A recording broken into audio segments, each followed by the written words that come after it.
Bakit? Ayaw na kumagat sa design ko eh. Kahit na ano, kahit na uniforme pa yan, kakagatin ko na yan. Papatusin ko na yan.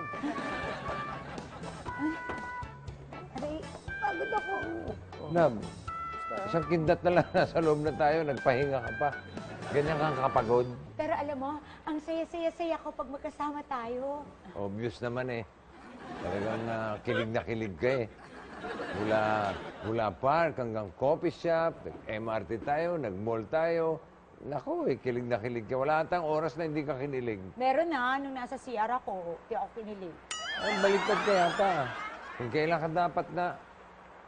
Hindi bali na nga. Halika na, tara na. Aray ko, baby! Mrs. Soon-to-be Vargas. Kung ganyang konting kemot lang, eh parang gulay ka na, abay, wag na kaya ikaw mag-design ng gown mo. Alam mo, pa-design ka na lang sa iba. Ay, alam mo, tama ka. Aray ko, tama yung concern mo, baby. Thank you, ha. Halika na, masok na lang tayo. Tara, Tama tara. ka. Tamang-tama. Alam niyo ba, meron akong kilala na designer. Ano, mister, pasensya ka na, meron kasi kami marami akong kakilalang baby. Bading lang ba ang magaling na designer?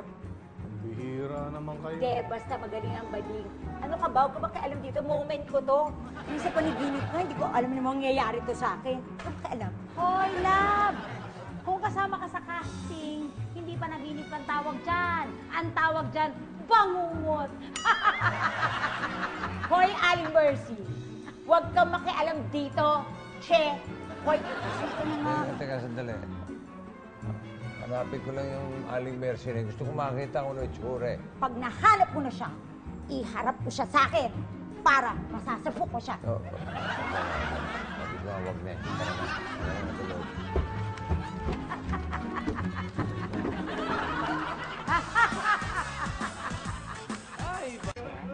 Ay, masyado naman yung revealing.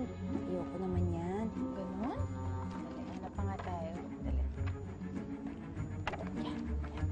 Ayan naman, napaka-inviting. Ayoko. Natural po, inviting yan. Eh, design po yan ng wedding invitation. Ah? Oo, madawin lang po ng wedding gown. Ay, ganun ba? Eh kasi naman, ang dami-dami. Nalilito tuloy ako. Sabi nga ni Vio, di ba? Dapat magpa-design na lang ako. Ano kayang mas maganda? Love, sandali. Bakit nga pala dito tayo nag-uusap? Kasi para hindi tayo marinig ni Aling Mercy. Ate Love, kayo ang hinahanap, wedding designer daw. Bakit alam niya na naghahanap ako ng designer? Kapakulo na naman yan ni Aling Mercy. Alam siya doon.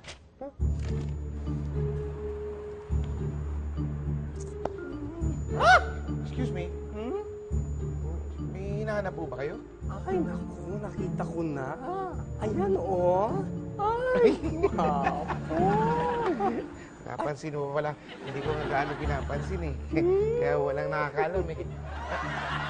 Ikaw ba, inuuto mo ba ako? Totoo ba yung nosy?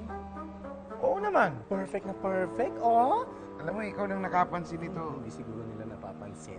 Kasi yung nosy bells mo, eh nagbe-blend sa environment. Sino bang hinahanap mo talaga? Meron kasi nakapagsabi sa akin na Na meron ano? daw ikakasal. Ah. Dite! Kaya Gora Bells ako dite at nag-doorbell. Tapos lumabas yung babaeng sunganga ang ngipin. Ang sabi sa akin, wait lang daw ako.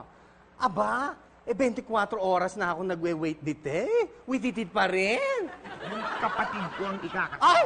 Ay, gwapo-gwapo mo talaga. Pwede kitang ipakilala doon. Talaga? Oo. Pero, Halika na. sandali.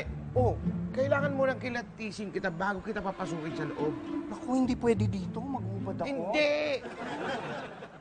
Mahilig ka ba sa jokes? Naman.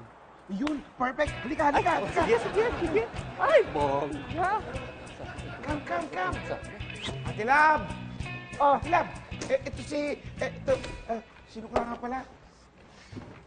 Oh, ang bahala. Sige.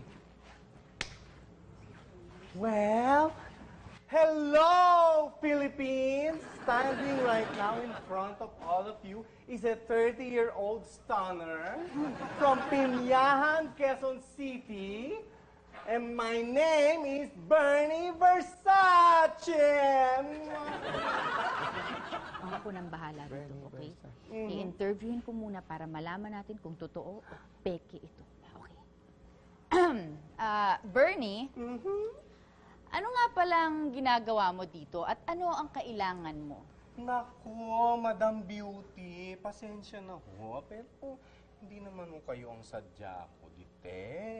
Madam Beauty ang tawag mo sa akin dahil ba mataba ako ngayon? Aba, hindi! Alam ninyo, Madam Beauty, kahit na lumaki pa kayo ng 375 pounds, beauty pa rin kayo, kahit na anong mangyari. At walang kapantay yan. Ay, ako po? Ano mong tawag niyo sa akin? Ikaw? Yes! Madam Sunganga! Ayan o. Ay, nako. Madam, come over here. Ikot ka muna, ikot-ikot. Ganyan. Naku, Madam Sexiness. Naku, huwag na kayong luminga-linga dahil kayo yun. Tinan mo ang katawan. Ang kurba. Naku, I'm sure pag nalapatan ko na yan ng aking creation, magiging work of art ito. I wanna make you a wedding gown. Libre? Aba, kapal naman ang mukha mo, love. Wala nang libre ngayon, no? Mahiya ka!